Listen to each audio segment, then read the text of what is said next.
Right, returning to that formation of a new organisation representing Tamils, which meets in London today. The Global Tamil Forum promises to represent the international Tamil community and continue its campaign for self-determination, but in a non-violent way. Its conference is to be opened by the British Foreign Secretary, David Miliband, later. The Tamils have been seeking statehood from Sri Lanka for over 30 years, but a violent resistance from the Tamil Tigers was eventually crushed by government troops last May. Well, joining me is Father S.J. Manuel, who's president of this new group. Also here is Douglas Wickramaratne, hope I've pronounced that correctly, and head of the UK Sinhalese Association, an organisation representing the Sri Lankan majority. I'm going to start with you first, Father Emmanuel. If you could just explain to me what's different about this organisation and what you're hoping to achieve.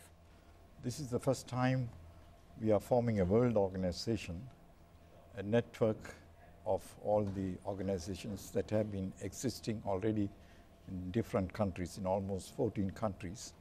We are trying to coordinate the activities of that because after May 19th of last year, we are facing a new situation where we have to mobilize the diaspora Tamils. There are over 1 million diaspora Tamils in the whole world, and we wanted to mobilize them and to help the well-being of the people in Sri Lanka, of all communities, especially the Tamils who have been the victims for a long time. Okay, and Douglas, we have spread out our activities into various fields, that is humanitarian, human rights, and victims of war, and the political goal, everything together as one, a democratic, transparent organization for the globe, for the whole world. Douglas, how do you think the Sri Lankan government is going to react to this organisation? Well, you see, this is taking the Tamil terrorist movement to another level. You know, the LTT, or the Tamil Tiger terrorist movement, was banned in most of the countries, and there's a lot of funds that have been accumulated by them. Anti-terrorist experts say something like $5 billion have been accumulated by them. And now this is another way of trying to distribute that money, because that money went to buy arms in Sri Lanka to help the Tamil terrorists. Now the thing is, most of these organizations that are taking part in this forum are all front organizations of the LTT. We knew them right from the beginning. They were right throughout the world. They were functioning as front for the LTT. They were purchasing arms. Now this is coming under a different category. And I think the Foreign Secretary would be mistaken to attend this kind of thing, because after all, if you look at it, Sri Lanka, the Tamils are the most privileged minority living in a democracy, and they have the Tamil diaspora abroad have really ruined that country, and they have killed Tamil intellectuals, Tamil political leaders, and including the Foreign Minister Tamil, Mr. Lakshman Kadaragama. They massacred all these civilians, and now they're coming in the guise of a global movement, which I would brand as a global terrorist movement. So, Father Emmanuel, do you agree with that? I mean, Completely. what we're saying there is that your organisation is essentially funding a new version. Not at all, not at all. These are all suspicions based on false understanding of the Tamils in Sri Lanka, as well as the LTT, because 30 years we suffered state terrorism in that island after the independence, and after 30 years it is state terrorism that gave way to a new militant organization, the LTTE, that was there for 30 years. Now, after crushing the leadership and killing more than 40,000 people, innocent civilians, last May, inhuman way, a brutal war, and using chemical weapons and all that, still they are talking of terrorism and suspected terrorist groups. I'm just going to jump in there, I apologise, but I think what a lot of people are seeing is that they've still got these elements of suspicion on both sides.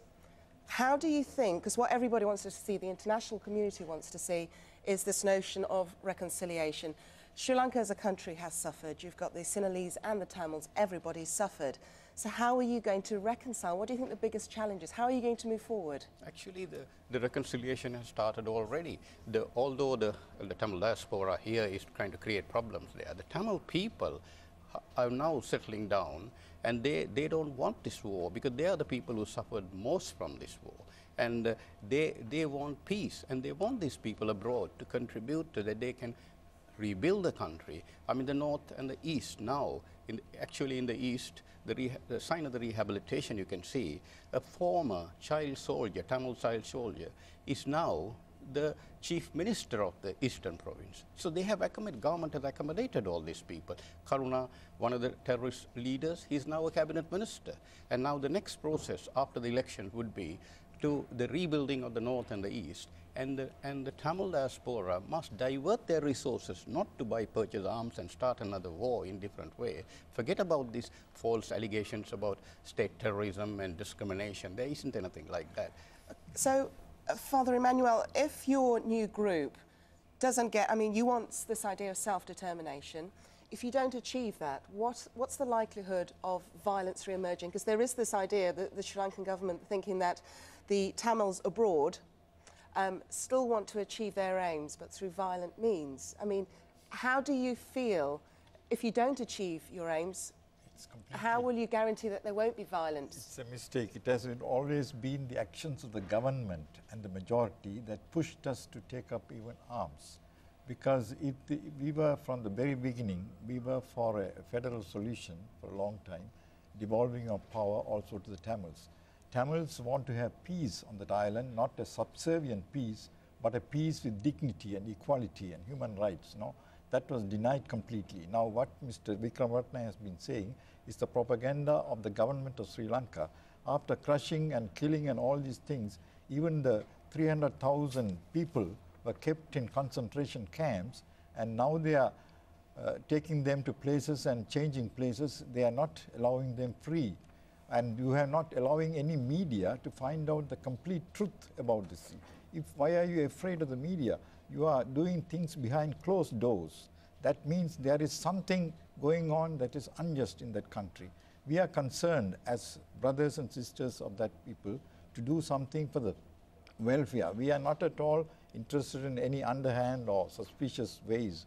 We are transparent, we are democratic.